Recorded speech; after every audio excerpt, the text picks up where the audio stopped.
Bonjour à tous, j'espère que vous allez excellemment bien. Aujourd'hui, on se retrouve pour faire le débrief de cette première étape du Tour de France Femmes 2023. C'était une boucle autour de Clermont, plutôt pour les sprinteuses.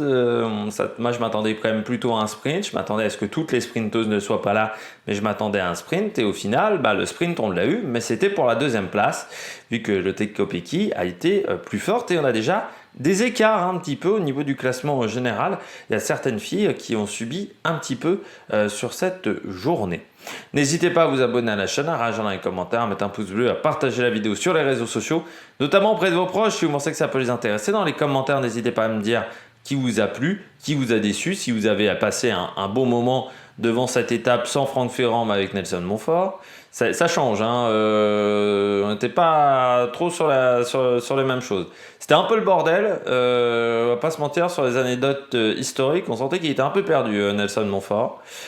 Quand vous abonnez à la chaîne, vous pouvez rajouter la petite cloche, comme ça vous êtes au courant des dernières vidéos qui sortent sur la chaîne. N'hésitez pas également à faire un super thanks si vous voulez soutenir la chaîne et que vous en avez les moyens. EPS 2.0 sur la plateforme de podcast Amazon, Deezer, Spotify, Google. Et puis TikTok également pour le débrief rapide juste après l'arrivée. Ça a été le cas sur cette première étape. C'est déjà en ligne. Bon, une journée, c'est vrai que par rapport à l'étape d'hier du Tour de France Hommes, c'était calme sur cette première étape. Alors, il y a eu quelques tentatives d'échappées, mais qui n'ont jamais duré très longtemps. Après, c'est assez souvent le cas dans le cyclisme féminin. Les échappées, on en voit quand même beaucoup moins que chez les garçons. Si vous trouvez que chez les garçons, on voit déjà pas beaucoup d'échappées, alors regardez pas du cyclisme féminin, vous en verrez encore moins. Il y a eu quelques tentatives d'attaque, mais qui n'ont jamais pris plus de 20 à 30 secondes d'avance sur le peloton. Et puis, le final a été un petit peu excité. À partir des 30 derniers kilomètres, on a eu déjà une première chute où on avait notamment Van Vleuten qui a été gêné. Elle est arrivée à une vingtaine de kilomètres de l'arrivée, donc on n'était pas très loin du pied de la seule difficulté du jour répertoriée. C'était, oui, je pense à 25 km de l'arrivée, la chute. Il y avait la traversée de Volvic qui était étroite, qui n'était pas facile à faire. Ça, je m'en souvenais parce que j'étais passé une fois dans Volvic dans ma vie et je me souviens que c'était très très étroit en voiture. Et ensuite, dans le final, on a senti assez vite que la XD Works voulait contrôler l'étape, comme la Lidl Trek. Alors, autant pour la Lidl Trek, ça s'est pas bien passé, autant pour la SD Works, ça s'est bien passé parce que le Tecopeki, elle était au-dessus du lot. Et puis après, derrière, on a commencé à se regarder. On a commencé à se regarder pour la place de 2. Personne ne voulait rouler véritablement pour les autres concurrentes. Et à la fin, ça s'est fini avec une victoire de Tecopeki avec quasiment 50 secondes d'avance sur le premier peloton et un doublé surtout de la SD Works. Aujourd'hui, on passe à la note de cette étape. Moi, j'ai mis 12 sur 20. Étape qui était très tranquille pendant 90 km. Puis sur les 30 derniers kilomètres, ça s'est un peu excité. Puis le final était très intéressant parce que j'ai été un peu surpris de la manière dont ça s'est passé. Il y avait un petit peu de spectacle quand même sur les 15 derniers kilomètres. C'est sûr que si vous avez regardé vraiment l'étape en intégralité, moi je regardais le match de l'équipe de France pendant ce moment-là, je pense que vous avez dû passer une bonne sieste sur cette étape. Mais voilà, dans le final, c'était un petit peu énervé. Donc 12 sur 20. On ne s'attendait pas non plus à un énorme spectacle sur cette étape. Donc voilà, faut pas. Je vais pas la défoncer tout de suite. Peut-être que demain ou après-demain, je défoncerai beaucoup plus le spectacle proposé par toutes ces filles du Tour de France. Elles ont quand même pas de chance parce qu'elles passent après les garçons. On a eu un énorme tour chez les garçons, donc forcément on attend beaucoup de choses chez les filles. Donc c'est un peu compliqué pour elles également. On passe tout de suite au bilan des Bleus. Du côté du bilan des Bleus, je commence avec la FDJ Suez. Plutôt une bonne journée pour la FDJ Suez. Alors on a réussi à garder Vita Music au chaud sur un parcours qui n'est pas forcément exceptionnel. Le parcours qui ne convenait pas forcément aux filles de la FDJ Suez, donc c'était pas forcément facile pour elles. Donc elles ont bien réussi à s'en sortir parce que c'est vrai qu'Evita Music, elle a du punch, mais pour une course comme la Flèche Wallonne, là c'était quand même une pente qui était beaucoup moins dure et puis en plus elle finit pas seule du côté de la FDJ, c'est-à-dire qu'elle est avec Cécile Ludwig. mais qui aurait voulu aussi des plantes plus importantes. Dommage pour Marta Cavalli qui a un peu craqué sur la fin et qui perd 7 secondes au final par rapport à toutes les favorites. Mais sinon ça a été une belle journée quand même pour la FDJ Suez. Bon, on a senti que ça roulait bien, Jadeville notamment qui a fait un gros travail pour placer ses leaders.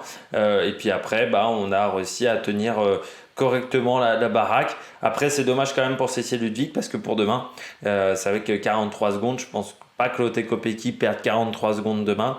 Donc ça sera compliqué, si elle voulait chercher le maillot jaune, ça sera compliqué. Et du côté de la XD Works, on va peut-être réussir à garder le maillot jaune de la première à la dernière étape. Ça pourrait être un objectif pour cette formation.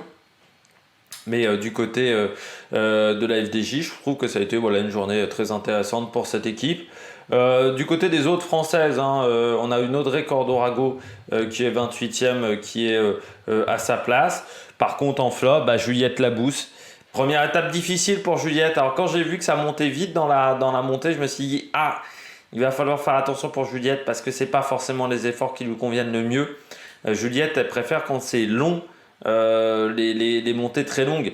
Elle aime pas. C'est un peu Romain Bardet en féminin. De toute façon, Juliette Labousse, faut dire en termes de style de concurrente, à part qu'elle est meilleure sur le contre-la-montre que Romain Bardet.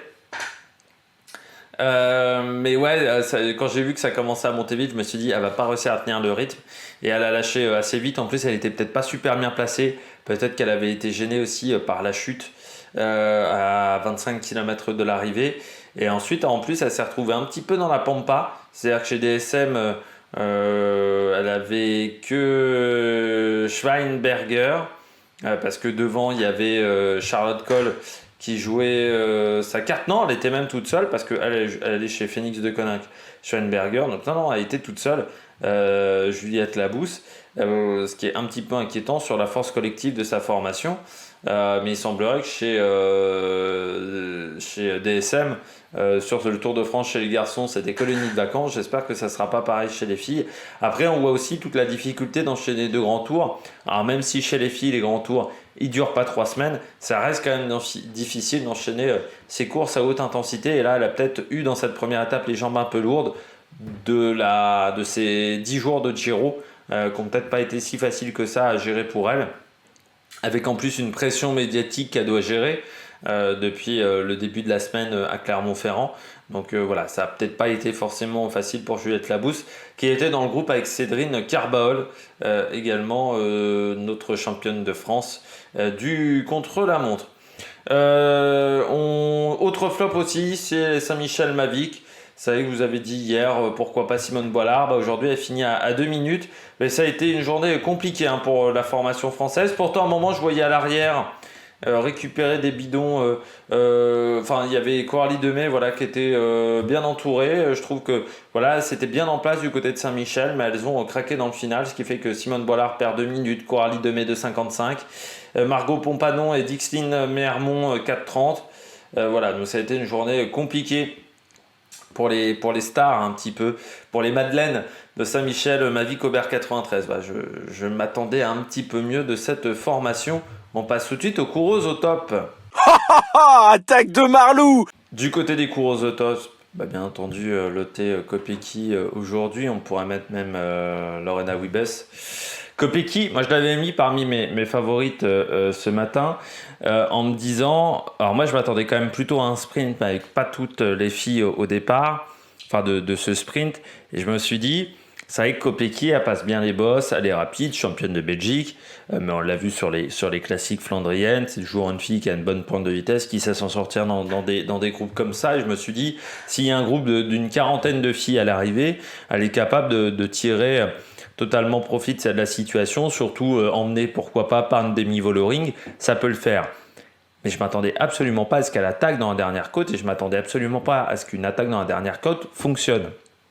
Mais elle a été impressionnante dans cette dernière difficulté. Elle a mis la misère à toutes les autres filles du peloton. Mais vraiment. Alors après, derrière, ça ne s'est pas organisé, d'accord. Mais les 30 premières secondes, elle y gagne. Derrière, ça a organisé. Alors oui, sur les 20 autres secondes, les 10 autres, 15 autres secondes, la moins. Mais les 25 premières secondes, elle les gagne à la pédale. Elle a vraiment décalé tout le monde dans sa roue. Vraiment impressionnante.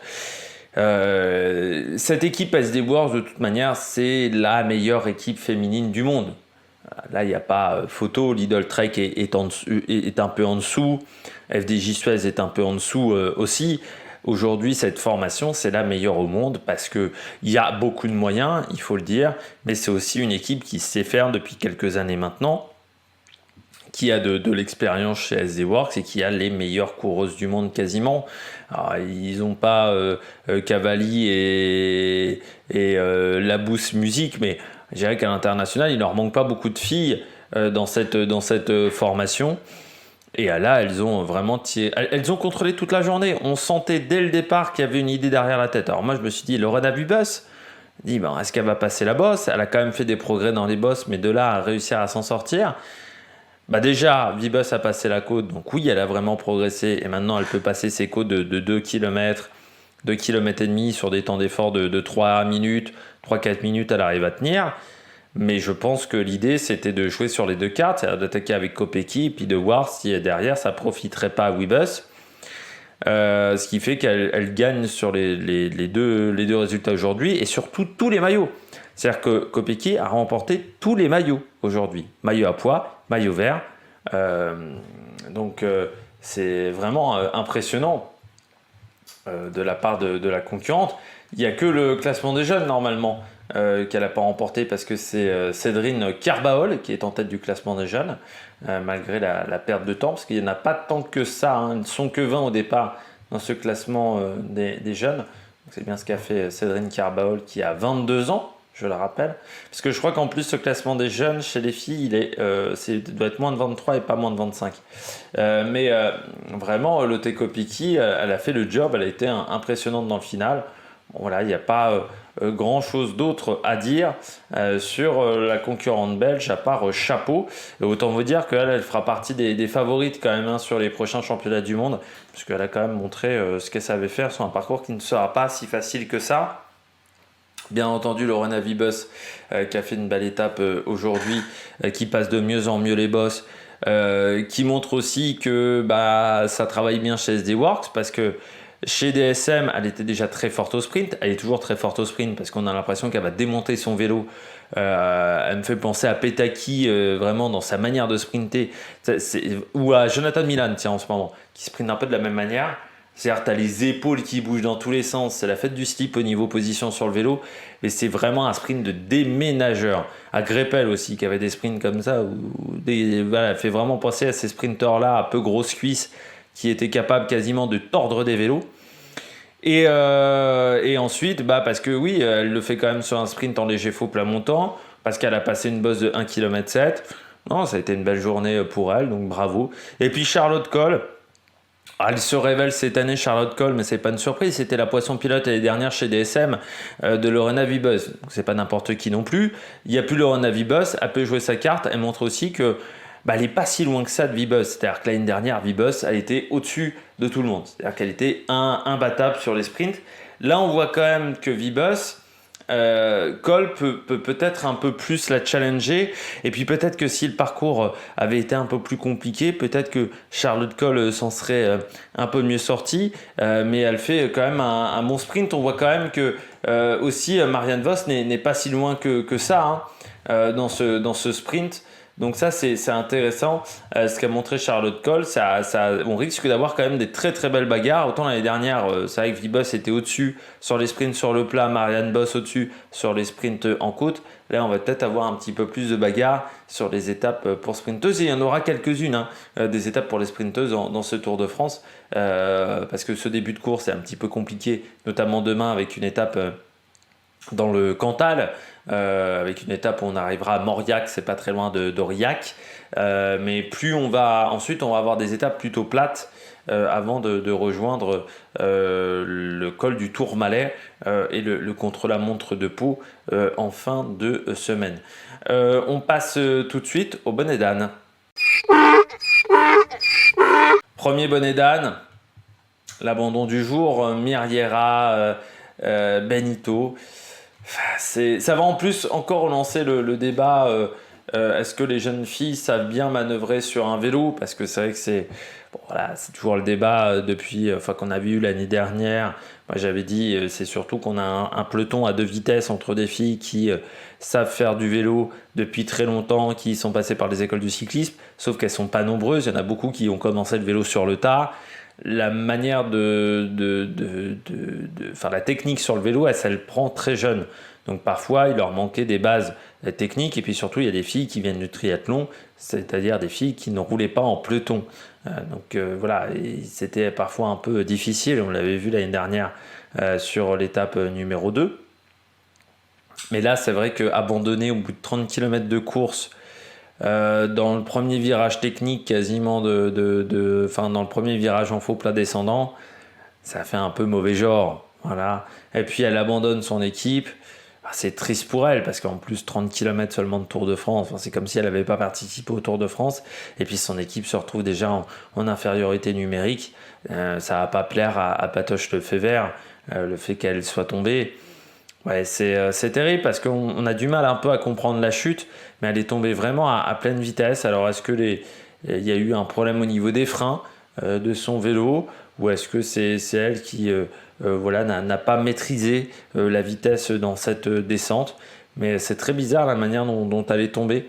Vraiment, elle a fait quasiment un tout droit à pleine vitesse, et en plus elle est tombée assez violemment, parce qu'elle était emmenée avec Minerve tout de suite à l'hôpital. Alors, elle était consciente, mais quand même avec Minerve, donc il faudra voir ce qui s'est passé pour la concurrente espagnole, en sachant que les autres filles, si je ne me suis pas trompé, sont toutes rentrées dans les délais. Ça a été quand même chaud pour Amandine Fouquenet et Lucie Jougnier. Lucie Jougnier a fini dernière à 20 minutes 01 pour des délais à 22 minutes, et Amandine Fouquenet à 19,59. Donc autant vous dire qu'il y a quand même quelques filles qui n'ont pas pu traîner en route, et ça tiendra pas 10 jours de course, 8 jours de course. Du côté du deuxième flop de la journée, c'est les Lidl Trek. Ça, ils contrôlaient toute la journée pour faire 10e de l'étape. C'est pas très rentable. Je suis assez surpris que ce soit même Longo Borghini qui fasse ce sprint, parce qu'on sait tous que Longo Borghini, elle n'a pas de pointe de vitesse. C'est comme si on demandait à Nevia Doma de faire un sprint. Bon, c'est pas l'idée du siècle. Très clairement, c'est pas une fille qui est rapide. Mais Balsamo finit très loin. Donc, alors, est-ce que Balsamo n'était pas en grande condition physique, ce qui serait pas très rassurant à 15 jours des championnats du monde? Ou est-ce que c'était l'idée de départ de faire ça avec Balsamo? Mais c'est un petit peu dommageable. Et je trouve que l'étape a été... on contrôle pendant toute la journée du côté de la Lidl Trek, mais on n'a pas réussi à prendre l'avantage.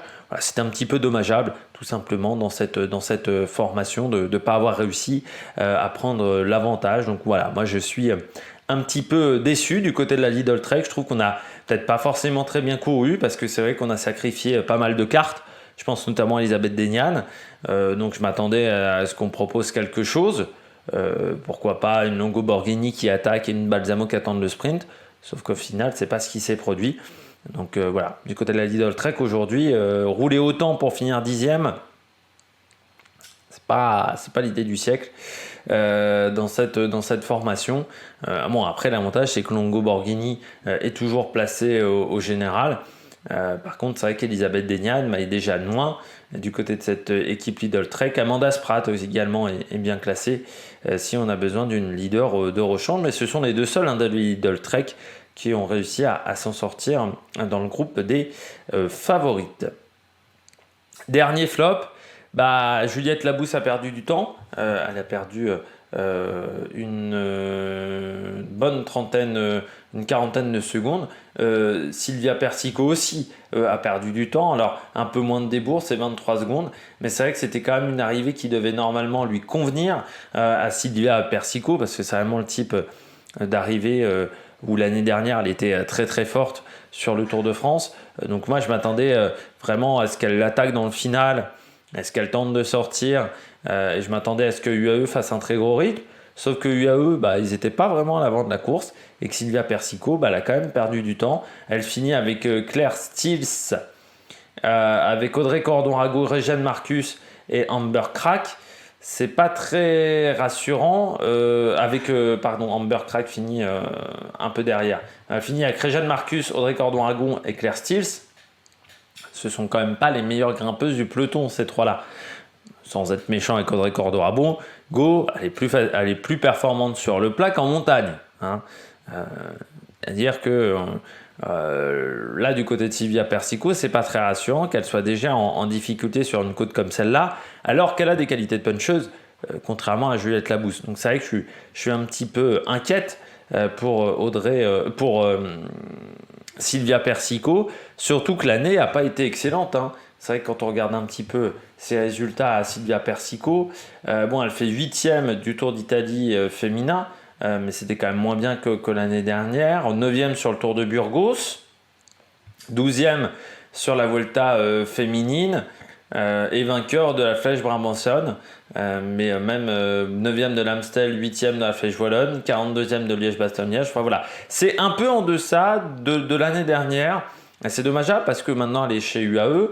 Peut-être qu'elle a du mal à supporter la pression qui incombe du fait d'être chez UAE, mais c'est vrai que pour le moment, depuis le début de saison, j'ai trouvé un petit peu en difficulté Silvia Persico. Et pourtant, c'est dommage parce que c'est une fille qui est très performante, qui fait aussi du cyclocross en passant, une des rares italiennes à faire du cyclocross l'hiver. Mais voilà, c'est une fille qui a vraiment du talent, mais là, cette année, ça se passe pas très bien. Eh bien, je crois que nous avons fait le tour de cette étape. On se retrouve demain 7h pour la présentation de l'étape numéro 2, alors que j'avais fait en avance.